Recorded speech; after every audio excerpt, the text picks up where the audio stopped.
Lembayung Al-Quran, Datuk Dr. Haji Zahasan Muhammad. Assalamualaikum warahmatullahi wabarakatuh.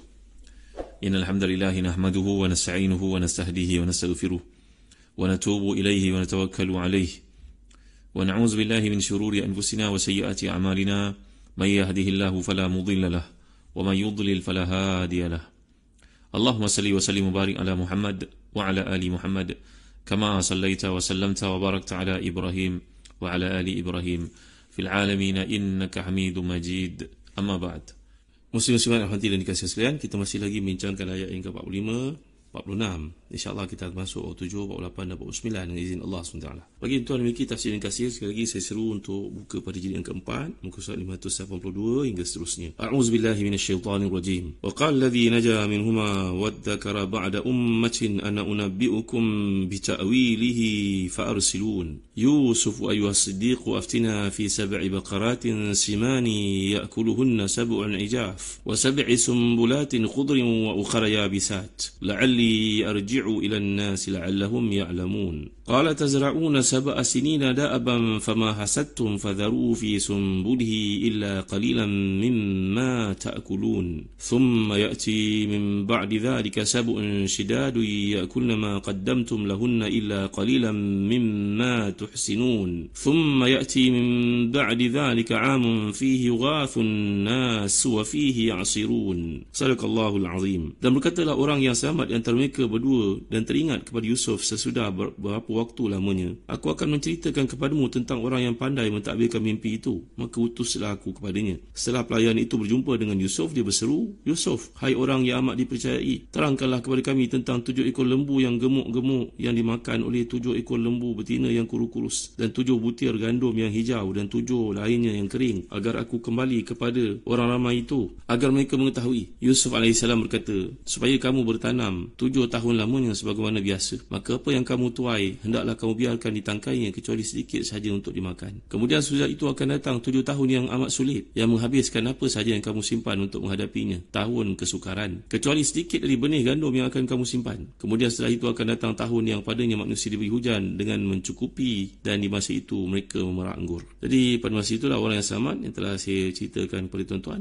dalam tafsir-tafsir. Ahli tafsir menyebut, contohnya Ibn Ashur, bahawa bila raja mengumpulkan orang-orang kenamaan dan adalah Asaqi ataupun Syarabi yang bawa air itu hadir bersama-sama, barulah dia mendengar apa yang raja katakan itu, meminta kepada raja untuk berjumpa untuk membawa Yusuf AS tampil membantu mereka dalam mimpi yang menimbulkan suasana di hati raja itu, suasana tidak tenang. Maka dia berkata, utuskan aku kepadanya. Maksudnya utuskan aku kepada Yusuf yang terpercaya itu, yang sekarang berada di penjara. Maka mereka pun mengutusnya ke penjara, dan sampainya di sana dia berkata, Yusuf ayyuhas siddiq, Yusuf yang sangat dipercayai. Ini bahasa Arab. Kalau kita lihat perkataan yang Siddiq ini dalam Mufradat Gharibil Quran, contohnya oleh Ibn Qutaybah, tafsir Gharibil Quran, mengatakan perkataan Siddiq yang digunakan oleh Allah SWT ni atas wazan fi'il. Jadi fi'il ini merujuk kepada satu bentuk kata-kata yang banyaknya sifat tersebut ada pada ini, idza kathura dzalika minhu. Samalah macam dalam bahasa Arab sebut orang yang kuat minum dipanggil syirib, dari perkataan syarib jadi syirib. Kalau orang fasik, dia melakukan dosa besar, mungkin melakukannya 2-3 kali, tapi kalau terlalu banyak melakukan buatan yang fasik itu dipanggil fisik. Kalau mabuk tu mungkin mabuk dalam sekali-sekala, sakran. Tapi bila dah banyak sangat melakukannya berturut-turut tanpa henti, tanpa malu, dipanggil sikir. Ini bahasa Arab punya kaedah. Kata Ibn Qutaybah dalam kitabnya Tafsir Ghalil Quran, iaitu perkataan Siddiq merujuk kepada kathura as-sidqu minhu, maknanya perkataan, perbuatan ataupun tabiat ataupun kualiti sifat Siddiq itu mendarah daging dalam diri Yusuf ini. Sama pengalaman mereka dalam penjara, dapat lihat kehebatan yang daripada Nabi Yusuf AS. Itu sebab dalam hadis, tuan-tuan, kita ni kena berusaha untuk menjadi orang yang bercakap benar. Kerana dalam hadis mengatakan, hadis yang sahih, la yazalu rajulu yasduqu hatta yutaba 'indallahi siddiqan. Kalau kita ni bercakap benar, maka lama-kelamaan orang tengok muka kita pun muka yang benar. Tapi kalau kita kerap bercakap bohong, pada muka kita pun orang akan lihat pembohongan. Jadi dalam perkataan yang digunakan oleh Quran di sini, wahai yang sangat dipercayai, Yusuf wa ayyuhas siddiq, Yusuf yang sangat dipercayai. Maka tentu saja hati si lelaki ini yang datang jumpa Nabi Yusuf diliputi perasaan risau dan malu. Betapa tidak, Sama dia penjara, dibantu oleh Nabi Yusuf untuk menguraikan mimpinya, mentakwil mimpinya sehingga terbukti kebenarannya. Pesan Nabi Yusuf untuk disampaikan kepada raja itu pun dia boleh terlupa. Malunya dia. Untuk itu bila bertemu dengan Yusuf, dia menampakkan rasa keramahan dan kedekatan, maka digunakan perkataan Yusuf wa huwa siddiq. Nak atasi perasaan rasa resah dan malu ni tadi, maka beliau menggunakan perkataan Yusuf dengan memanggilnya dengan panggilan wahai Yusuf, yang kami mengakui kebenarannya, wahai orang yang amat dan juga bersikap dengan kebenaran sentiasa. Tengok ini uslub Quran ketika menceritakan satu perkara yang di latar belakangnya ada perasaan malu, rasa risau, rasa segan. Jadi terangkanlah kepada kami tentang 7 ekor lembu betina yang gemuk-gemuk yang dilihat oleh raja dalam mimpinya, dimakan oleh 7 ekor lembu betina yang kurus-kurus dan 7 butir gandum yang hijau, 7 tangkai yang lain kering. Semoga aku dapat kembali segera kepada orang itu untuk membawa mimpi. Kiranya mereka mengetahui bahawa engkau sungguh pandai dalam takwilkan mimpi. Jadi tuan-tuan rahmati dan dikasihi sekalian, la'alli, ini bahasa yang digunakan dalam ayat ini tadi. La'alli agaknya sengaja diucapkan oleh penanya ni tadi sampai memenuhi etika perbincangan dengan orang yang dihormati. Dia juga untuk menampakkan penyesalan atas kejadian yang mana dia tidak sempat menyampaikan pesan Nabi Yusuf kepada raja. Tak mustahil juga kata ni mendorong Nabi Yusuf untuk segera menyampaikan jawapannya, kerana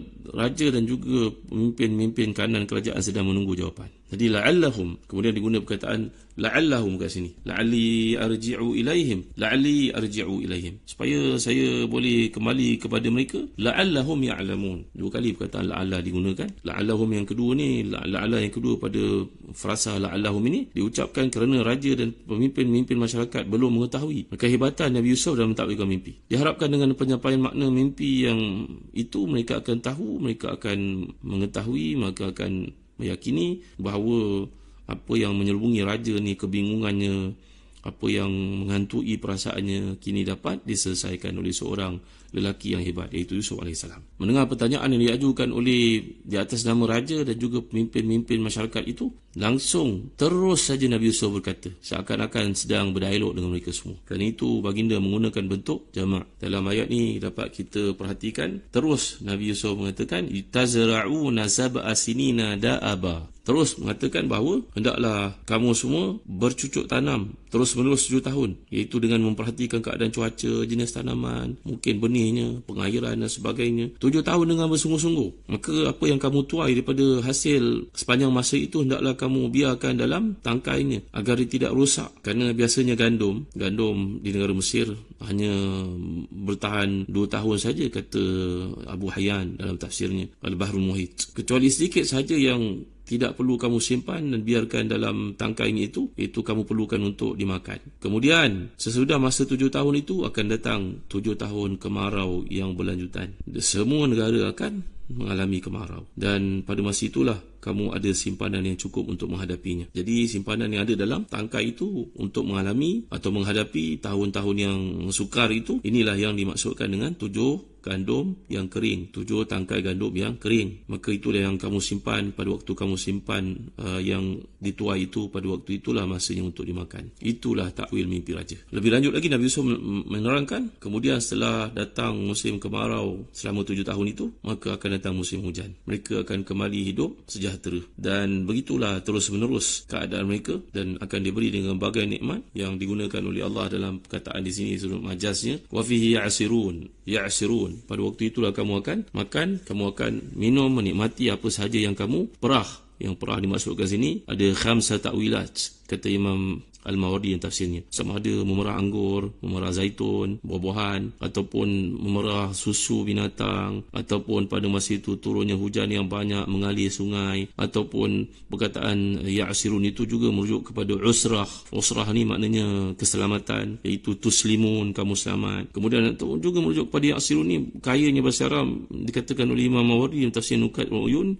Maksud ya'sirun itu pada tahun selepas 7 tahun yang kedua kepayahan itu, kamu akan hidup dalam keadaan tuhsinun wa tafdhulun. Pada masa itulah kamu akan hidup dalam keadaan senang, lenang, kerana kamu dah tahu tabiat kehidupan memerlukan pada kamu ada waktu kamu bekerja bersungguh-sungguh dan untuk mengalami hari-hari yang susah nanti. Ini tuan-tuan rahmati dan dikasihi sekalian, kalau kita lihat bila Nabi Yusuf melanjutkan mengatakan kat sini yughathun nas. Yughath ni difahami perkataan ghaith yang merujuk kepada hujan, dan jika berasal perkataan ghauth maknanya merujuk pada pertolongan. Ghauth, aghatha yughithu, mughith. Tapi kalau kalau perkataan ghaithun yang merujuk kepada hujan. Jadi dia merujuk kepada pemberian satu manfaat yang sangat diperlukan, dan sebab itulah kita belajar dalam doa ada bab istighathah, maknanya ada kaitan dengan istighathah. Istighathah ni seperti Nabi SAW dalam perang Ahzab, dalam perang Badar, Nabi mengangkat kedua tangan Nabi SAW menerbalikkannya sehingga selepang ataupun serban yang ada di bahu Nabi itu terjatuh. Sayyidina Abu Bakar As-Siddiq radhiyallahu anhu datang untuk menaikkannya kembali, mengujuk Nabi untuk berhenti berdoa kerana melihat kemenangan adalah milik Allah akan beri kepada kita wahai Nabi SAW. Melihat bersungguh-sungguhnya Nabi dalam istighasah. Jadi istighasah ni satu bab daripada doa, datang dari perkataan ghauth yang kita pelajari di sini. Bila kita perhatikan jawapan Nabi Yusuf ni, agaknya kita dapat berkata bahawa baginda memahami 7 ekor lembu sebagai 7 masa atau 7 tahun dalam pertanian, dalam bertani. Boleh jadi kerana lembu digunakan untuk tujuan membajak. Gemuknya lembu adalah merujuk kepada kesuburan. Sebaliknya, kalau sebut lembu yang kurus, maka merujuk kepada kesusahan, tak ada susu untuk diperah, tak kuat untuk membajak tanah. Kemudian tangkai gandum itu lambang menunjuk kepada satu yang tersedia. Jadi setiap tangkai gandum itu merujuk kepada bilangan masa, seperti tahun contohnya. Jadi mimpi raja ni merupakan satu anugerah Allah SWT kepada masyarakat Mesir pada masa itu. Boleh jadi kerana raja ini berlaku adil walaupun dia tidak mempercayai keesaan Allah SWT.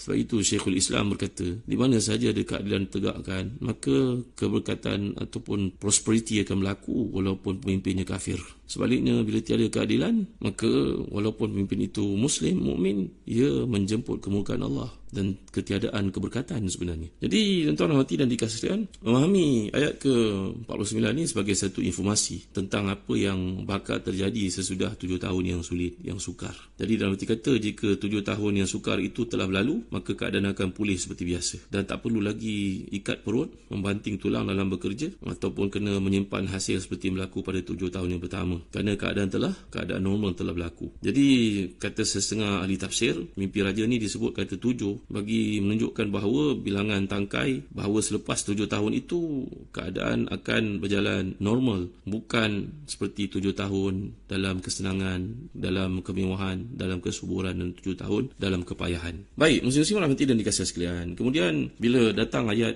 yang berikutnya, pada ayat yang ke-50 dapat kita lihat, a'udzubillahi minasyaitanirrajim. Muka ya, muka surat 586, tafsir Ibn Katsir jilid yang keempat, masih lagi. Wa qala al-maliku tuni bih. Wa qala al-maliku tuni bih. Falamma ja'ahu ar-rasulu qala irji' ila rabbik fas'alhu ma balu niswati allati qatta'na aydiyahun inna rabbi bikaydihin alim. Sadaqallahul azim. Raja berkata, bawalah dia kepadaku. Maka tak kala utusan itu datang kepada Yusuf, berkatalah Yusuf AS, kembalilah kepada tuanmu dan tanyakan kepadanya, bagaimana halnya wanita-wanita yang telah melukai tangannya. Sesungguhnya Tuhanku maha mengetahui tipu daya mereka. InsyaAllah dalam kuliah akan datang saya akan huraikan kepada tuan-tuan apakah tindakan Nabi Yusuf selepas takwilan mimpi itu sampai kepada raja. Gembiranya raja bukan kepalang. Ia ternyata sedari dengan satu yang melintas dalam fikirannya terhadap takbir mimpi itu, menepati satu yang logik akal berkata demikian. Maka si raja pun tak boleh lagi minta supaya Yusuf dibawa kepadanya. Tapi apakah tindakan Nabi Yusuf bila dipanggil? Adakah beliau datang terus ataupun menangguhkan kedatangannya? Kenapa menangguhkan kedatangannya? Sedangkan itu waktu untuk beliau menjadi baginda, menjadi merdeka semula. InsyaAllah jawapannya akan saya huraikan dalam kuliah akan datang. Wallahu a'lam wa sallallahu ala sayyidina Muhammad wa ala alihi wa sahbihi wa baraka wa sallam. Walhamdulillahi rabbil alamin wa barakallahu fikum. Wassalamu alaikum warahmatullahi wabarakatuh.